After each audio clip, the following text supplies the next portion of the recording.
Hello everyone, my name is Shiv Krishana and welcome to the very first episode of Chefing It Up. Now there's no better way to kick off the very first episode without introducing one of my personal favorite recipes, the world famous Palak Paneer. Now beginning with what we'll need for today's recipe. You're going to need about 1.5 medium onions, you're going to need 2 pieces of chopped garlic, you're going to need half a green chili, as well as 2 cut medium tomatoes. On top of that, you'll need about 12 pieces of black pepper, as well as 1 bay leaf. Now notice that these portion sizes we cut to be pretty big, and that's because you don't need to like dice them or anything for this recipe. It's better to be kept big. Now let's moving on to spices. You're gonna need half a teaspoon of jeera, aka cumin seeds. You're gonna need half a teaspoon of dried mango powder. You're gonna need salt to taste, as well as half a teaspoon of coriander powder and half a teaspoon of red chili powder. Moving on to 2 of the key ingredients, you're gonna need about a small box of spinach. Now, the key ingredient for this is you need to blanch it beforehand in order for make this recipe to work. Then the key and my favorite ingredient is paneer, a whole lot of paneer. As a paneer fanatic, I use a lot of paneer in my recipes, so you can use as much as you want. And as the final ingredient you're gonna need is about a half teaspoon of ghee. First, you wanna get your ghee and put that in here. Wait for that. Notice how it's coming out. So give it a nice little, make it come all over the pan. Next, you want to get your cumin seeds. Just put that in.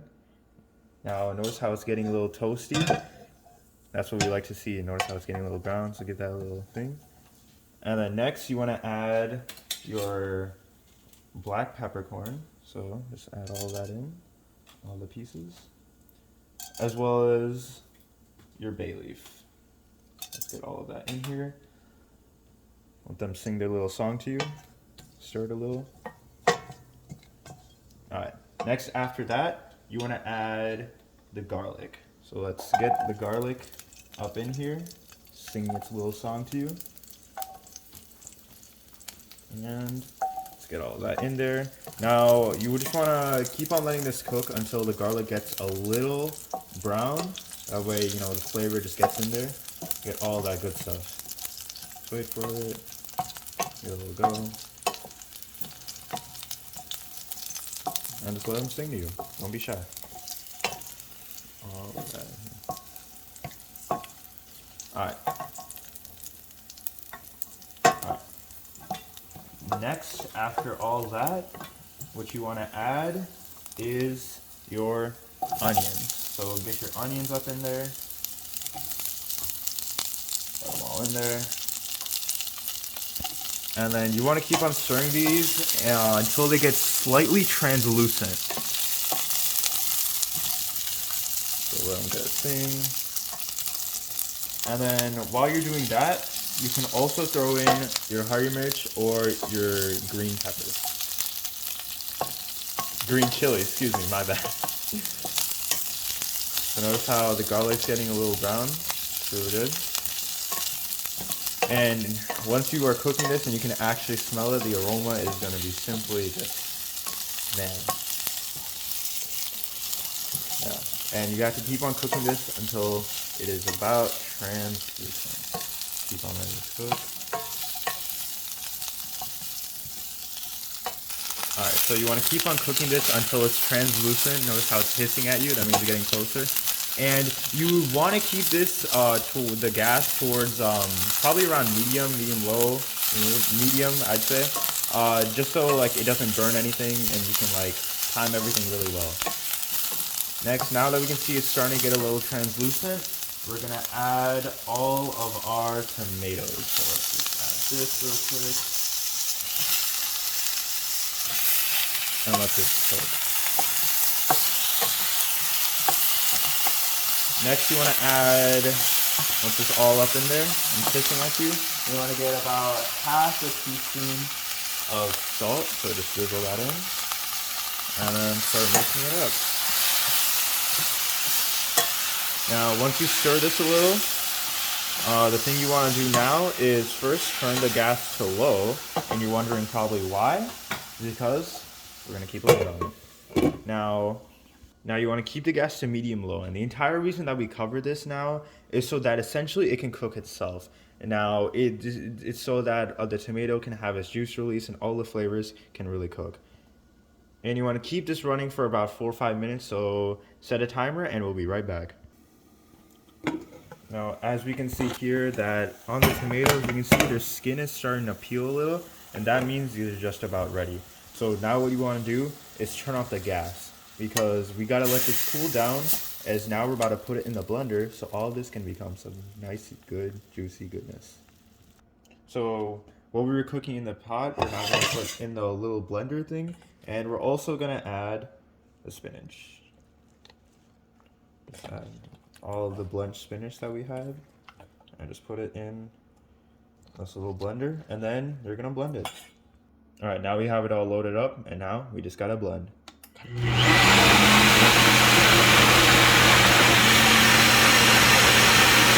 All right, next you want to get back onto our little pan, keep it on medium, and now we're gonna start cooking the paneer. So you want to get about a good spoon of ghee up in here, all in the same pan. And then next you want to add all of your paneer. And you want to add your paneer as soon as the ghee melts a little. So get that melted. Now that it's melted, you want to add all of your paneer. Let's get all of that good stuff in there. Then you want this to just like toast for a little bit before we add anything else. And you want to keep the heat, I'm keeping it on medium. I recommend you do the same as well. You just want to, let's just get in there, get in with all the ghee and everything. Now you want to let this cook for about 3-4 minutes until you can start seeing like browning on a good chunk of the paneer. And then we're going to move on to the next step. Now you can hear it sizzling, so that means getting closer to being done. Now you want to start adding all your spices. So we have about half a teaspoon dried mango powder. We have half a teaspoon of coriander. Then we have about a half a teaspoon of red chili powder.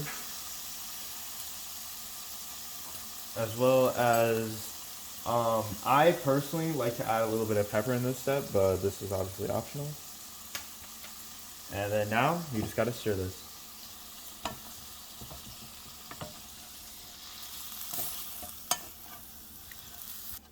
Now you're probably wondering why I didn't add salt into when I was adding all the spices. That's because earlier in the recipe we already added salt to the tomatoes. So you don't want to over salt your food because no one wants to die from sodium poisoning. So let's enjoy some nice, perfectly seasoned food instead. All right, now that we have our paneer, which is mostly coated, and now we have our spinach, tomato, onion thing concoction that we blended earlier. Now all you have to do, guys, is literally just pour. Wow. Get all that good stuff in there. Okay, and to get all the excess stuff, I just add a little bit of water. Shake, shake, shake, shake, shake, shake.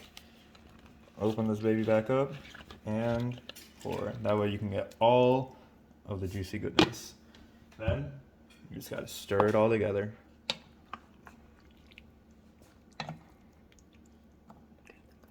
And look at the color, look at how magnificent and delicious this looks. My mouth is watering while I'm stirring the food right now.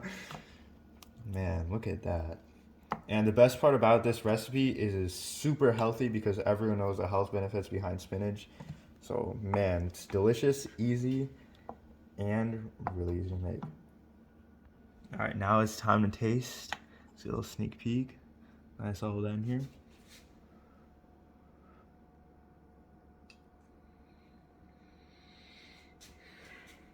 That was so good. That was so good. Now we can see that it's simmering. That means it's almost done. You just want to get a little bit done. And then once it's done simmering, all you got to do is serve it and it's perfect. So just close the gas and now it's ready to be served. And the end result is some delicious Palak paneer that I'm serving with some roti. Now, thank you everyone for watching. Please make sure to like and subscribe and please share the video as we set sail on this journey to become master chefs. Thank you all again for watching, and see you guys in the next video.